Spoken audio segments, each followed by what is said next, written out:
My dear people, we should always respect our parents because what we have received from them were treasures while we had nothing.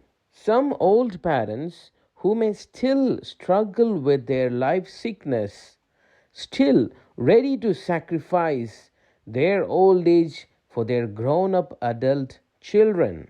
They will think they are a burden for their children, so they will deny medical care facilities and will ask their children to take care of their grandchildren. We know that this is not the correct thing to do, but the parents love their children so much and they say these things because of love. If we read gospel, we can learn about Paul is explaining about his loneliness and how people deserted him. Though Paul was excellent in writing letters, but his public speech was not that impressive when compared with his writings. Please read 2 Timothy chapter 4 verses 16.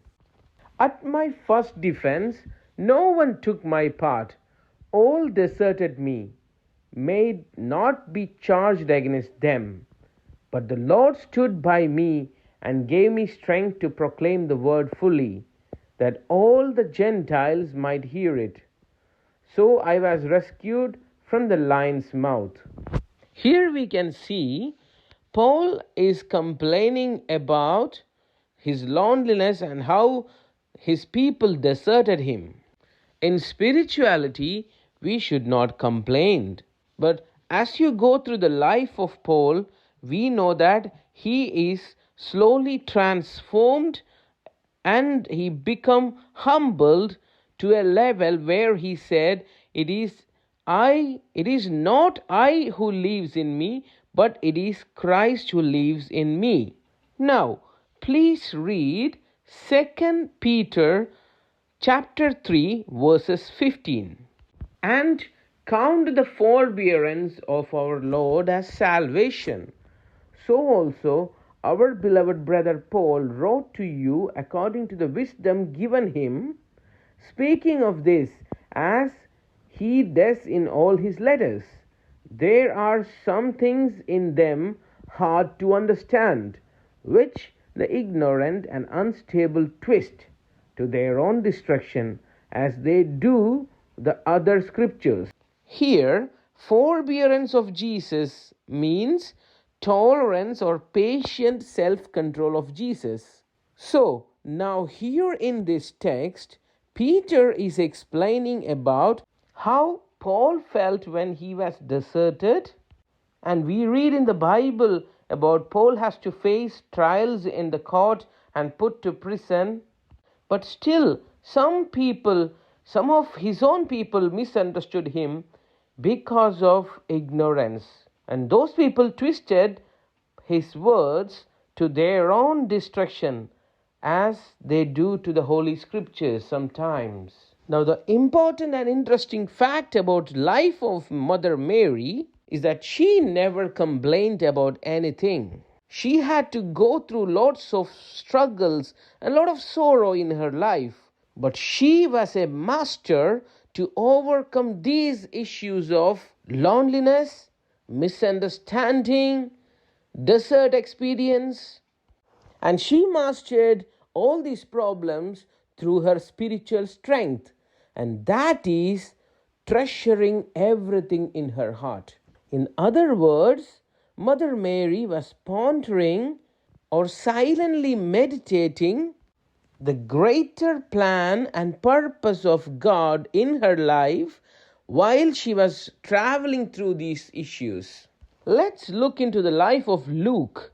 Luke was a disciple of Paul, and Luke also had a good relationship with Mother Mary because he has mentioned a lot about Mother Mary and infancy of Jesus in his text.